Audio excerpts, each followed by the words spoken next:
A paz do Senhor, meus irmãos, tudo bem com vocês? Que a graça e a misericórdia do Senhor sejam com todos.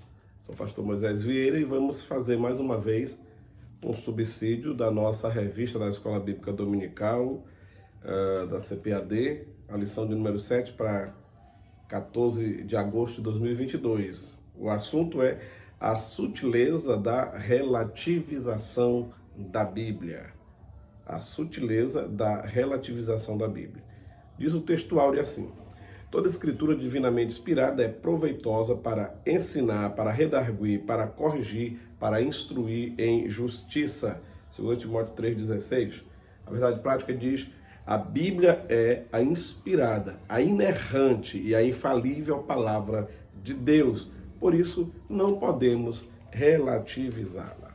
A leitura bíblica se encontra em 2 Timóteo 3, 14 e 17, que está escrito assim: Tu, porém, permaneces naquilo em que aprendestes e de que fostes inteirado, sabendo de quem o tens aprendido, e que desde a tua meninice sabes as sagradas letras que podem fazer-te sábio para a salvação pela fé que há em Cristo Jesus. Toda escritura divinamente inspirada é proveitosa para ensinar, para redarguir, para corrigir, para instruir em justiça, para que o homem de Deus seja perfeito e perfeitamente instruído para toda boa obra. Muito bem. A nossa introdução começa assim: não é novidade para ninguém que a Bíblia sempre sofreu ataques ao longo dos séculos. A Bíblia é o livro mais amado da humanidade. É o livro mais odiado. É o livro mais lido. É o livro mais queimado e rasgado. É o livro mais publicado, produzido. É o livro mais que teve mais partes, ou por inteiro mesmo, traduzidos para outros idiomas. A Bíblia não é mais considerada nem best-seller. Na lista dos livros mais vendidos do mês, ou do ano, ou da década, a Bíblia nunca entra na contagem. Por quê? Porque ela sempre estaria em primeiro lugar. Ela estaria em primeiro lugar. Então a Bíblia não pode nem ser chamada de best-seller, que você sabe, best-seller são os livros que mais vendem, que mais são produzidos e traduzidos e se tornam um fenômeno editorial no mundo todo. Então a Bíblia está muito acima disso. Se tiver que criar uma categoria acima de best-seller, só a Bíblia vai ocupar essa categoria, certo? Muito bem. A palavra-chave da nossa lição é relativização.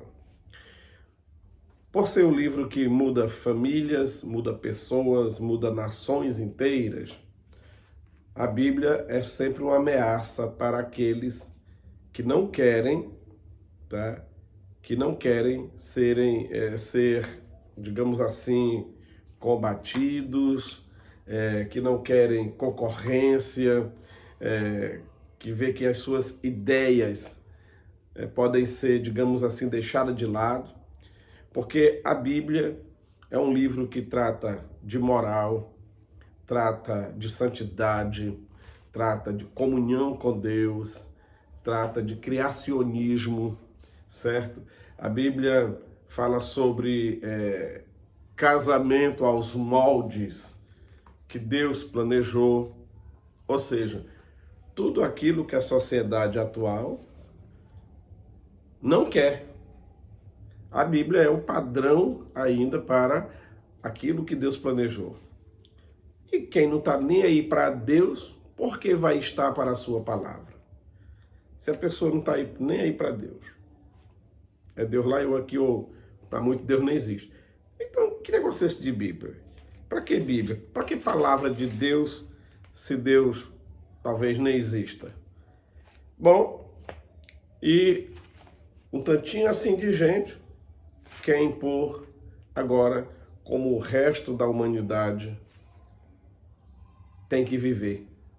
E nessas imposições está o colocar a Bíblia em segundo, terceiro, quarto plano, ou mesmo que a Bíblia nem exista. Mas essa é uma forma muito radical. A forma sutil, a sutileza deixa a Bíblia aí. apenas vamos desacreditá-la. Deixa a Bíblia aí. Apenas não vamos aceitá-la como verdade. Será apenas mais um livro entre tantos outros. Será como apenas um conto de fadas, um romance, uma historiazinha e tudo mais, uma mitologia e tudo mais. Deixa a Bíblia.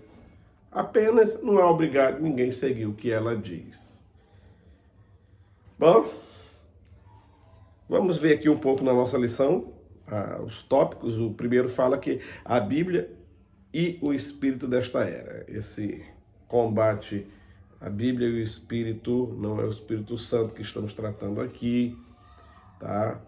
Não é simplesmente o espírito que está no homem, o espírito humano.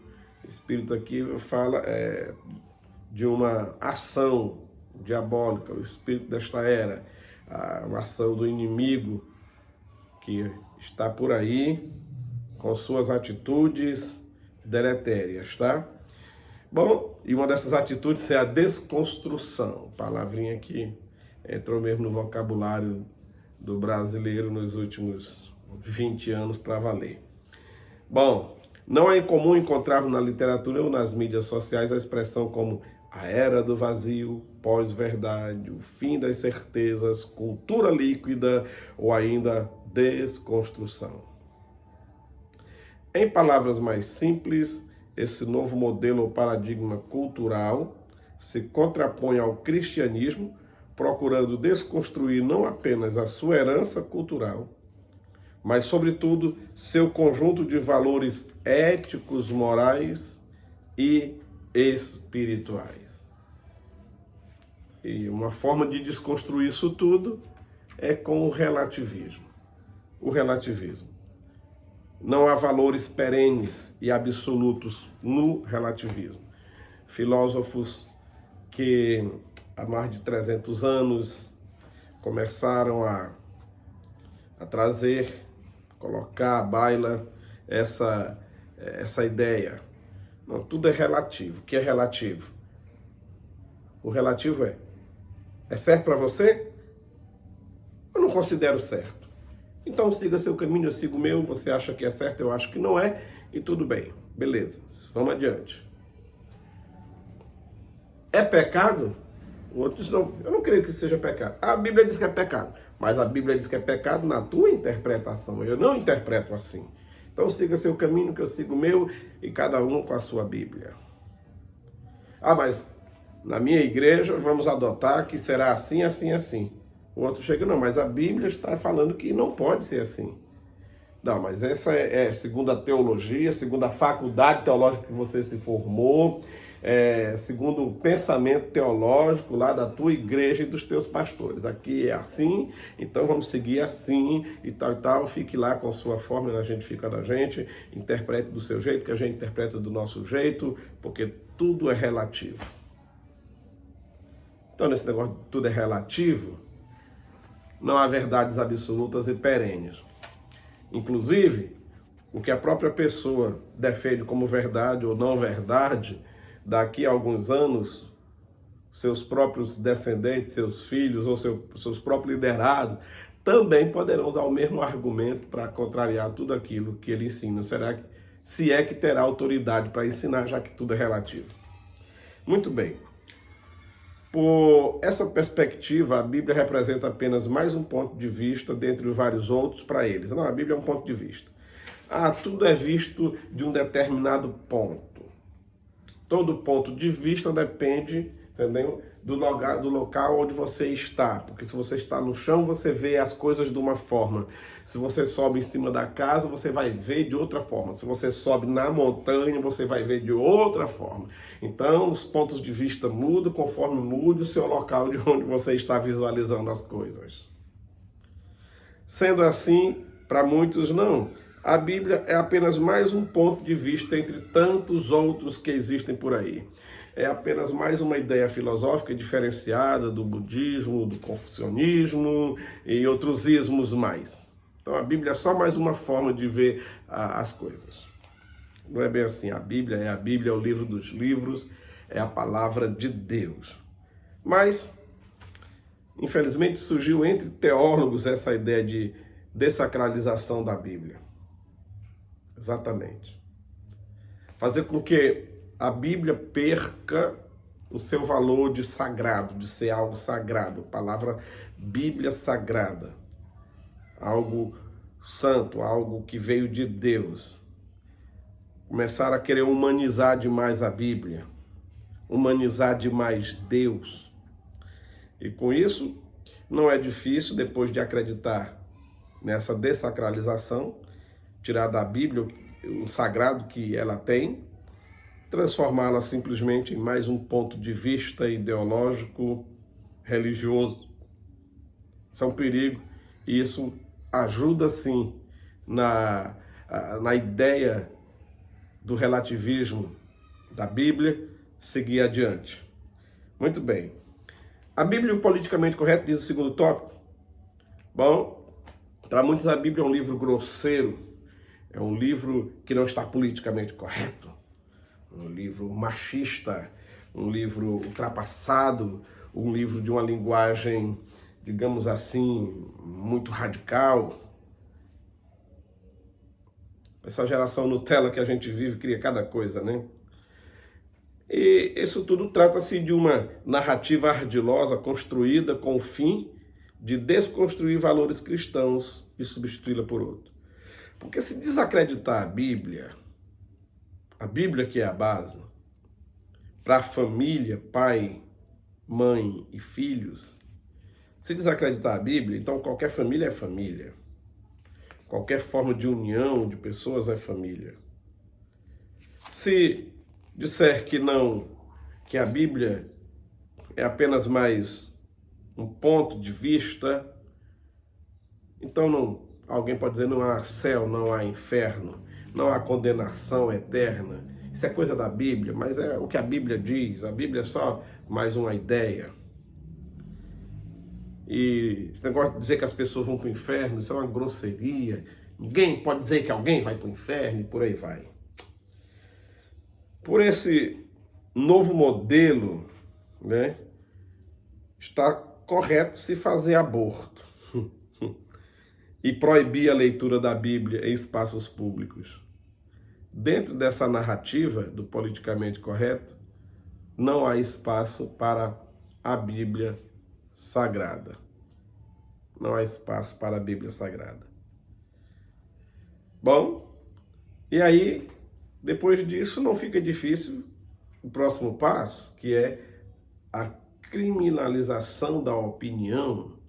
Daqui uns dias, se alguém estiver pregando contra, digamos, o adultério, a prostituição e embasando-se na Bíblia, pode ir preso. Por quê? Porque aí logo ninguém mais acreditará que a Bíblia é a palavra de Deus, que ela tem autoridade espiritual, que ela tem autoridade moral.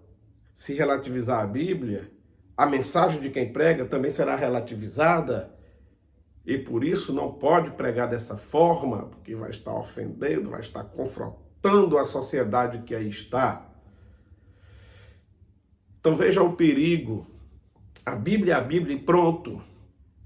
Porém, é uma forma, relativizar a Bíblia é uma forma também de calar a boca de quem prega, de quem ensina a verdade. Viu? E nós precisamos nos interessar por filosofia, nos interessar por estudar e conhecer tudo isso e aumentar o número de filósofos cristãos, de pensadores cristãos. Nós somos sal da terra e luz do mundo e precisamos estar em todas as áreas da sociedade. Nós precisamos sair das quatro paredes do templo, não somente para evangelizar, mas também evangelizar com conhecimento, com embasamento. Porque o povo aí está estudando tudo enquanto, mas também está estudando a Bíblia. Exatamente para contradizê-la. Para contradizê-la. E lembre-se de que Jesus no deserto, o diabo usou a Bíblia na tentação para tentar derrubar Jesus. E o que tem de gente que não crê na Bíblia, entendeu? Estudando a Bíblia para depois tentar diminuir a própria Bíblia Sagrada. E o povo da Bíblia, os cristãos, muitos estão largando a sua Bíblia em casa de qualquer jeito, deixando empoeirar para lá. Não conhece nem o material que está na mão. 10 anos na igreja, nunca leu a Bíblia toda. Nunca. Ele mesmo não tem base para defender a fé que ele professa. E não lembra-se do que disse o apóstolo Pedro. esteja sempre pronto para responder a qualquer um que te perguntar sobre a razão da sua fé. Ou seja, em quem você crê e por que você crê. Temos que estar pronto para responder. Tá? No terceiro tópico, a Bíblia e o outro evangelho. Uma nova metodologia. Dentro da cultura pós-moderna, do politicamente correto, surge a necessidade de ressignificar a Bíblia. Nesse politicamente correto, vamos mudar essas palavras grosseiras que a Bíblia tem. Onde ela fala que o meu modo de vida é pecaminoso, eu não gosto. Então vamos mudar esse texto aí da Bíblia. Vamos.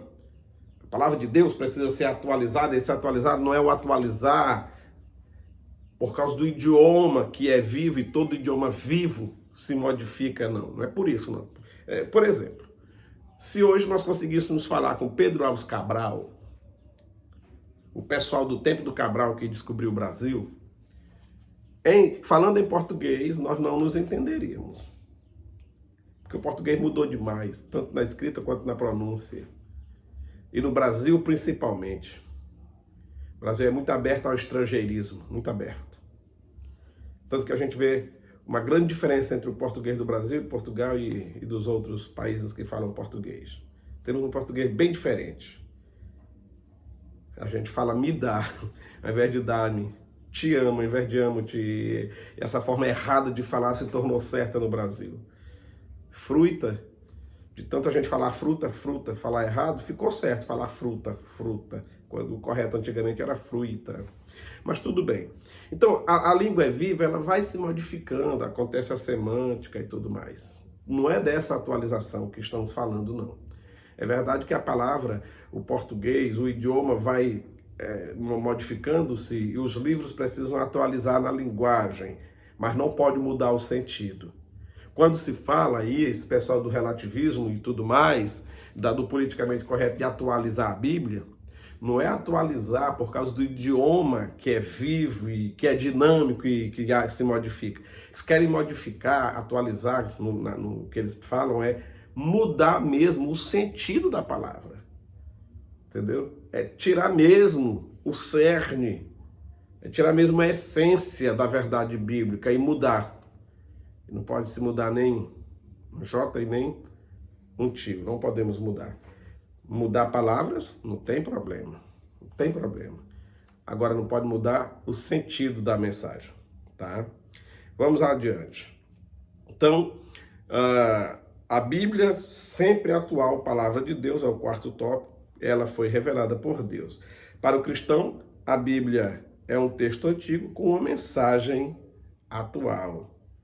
Ela foi, é e sempre será relevante. Foi, é e sempre será relevante. A Bíblia não pode ser ajustada à mentalidade de uma cultura caída e, portanto, afastada de Deus. Então, o pessoal quer modificar a Bíblia porque eles preferem torcer a Bíblia para ajustá-la à sua vida. Eles preferem distorcer a palavra, modificar a palavra para dar certo com o seu jeito de viver. Quando o correto seria a pessoa modificar, torcer o seu jeito de viver para encaixá-la no que a Bíblia manda, no que a Bíblia diz, no que a Bíblia pede, no que a Bíblia ordena. Tá? Então, ao invés de mudar a Bíblia para se encaixar no meu estilo de vida, eu é que tenho que mudar todo o meu estilo de vida para me adequar à Bíblia. Porque essa Bíblia tem a mensagem que nos leva à vida eterna, que nos leva ao céu. Nós é que precisamos nos amoldar ao padrão da Bíblia e não modificar a Bíblia para o nosso padrão pecaminoso, de forma nenhuma. Então a Bíblia não pode ser ajustada à mentalidade humana. A Bíblia é a revelação de Deus, significa que ela tem origem em Deus e por ele foi inspirada, ele soprou. Os escritores inspiraram, mas eles receberam essa inspiração de quem? De Deus que soprou nele. Não escreveram simplesmente o que quiseram. Não foi simplesmente, vamos sentar e vou escrever sobre isso.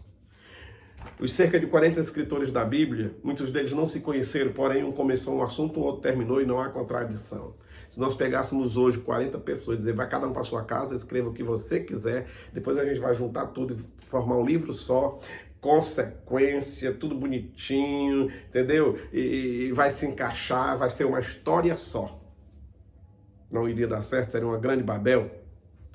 Um ia falar de culinária, outro ia falar de mecânica, outro ia falar de física, outro de matemática, outro de política, sei lá de que. E ao unir isso tudo, não ia formar um livro, entendeu? Com uma sequência histórica, cronológica exata, não daria certo. E talvez até algum estaria dizendo tudo totalmente o contrário do que o outro, um desmanchando o que o outro falou. Não formaria uma unidade. A Bíblia, seus 66 livros, formam uma unidade perfeita na sua doutrina, no seu ensino, na sua mensagem. Porque foi o Espírito Santo que inspirou os escritores e o tema principal de toda a Bíblia é o Senhor Jesus Cristo. Então, ame a sua Bíblia, não importa o que dizem na tua faculdade, na tua escola, o que você vê em algum programa de televisão. Creia, a Bíblia continua sendo a infalível e inerrante palavra de Deus. Que nós possamos viver conforme o ensino deste livro sagrado. Amém? Que Deus te abençoe. Uma ótima escola dominical, que seja muito proveitosa para você. Você que é professor, você que é aluno, você que ama a escola bíblica dominical. Aproveite, curta e compartilhe este vídeo. E até o nosso próximo subsídio. Deus abençoe a todos, em nome de Jesus.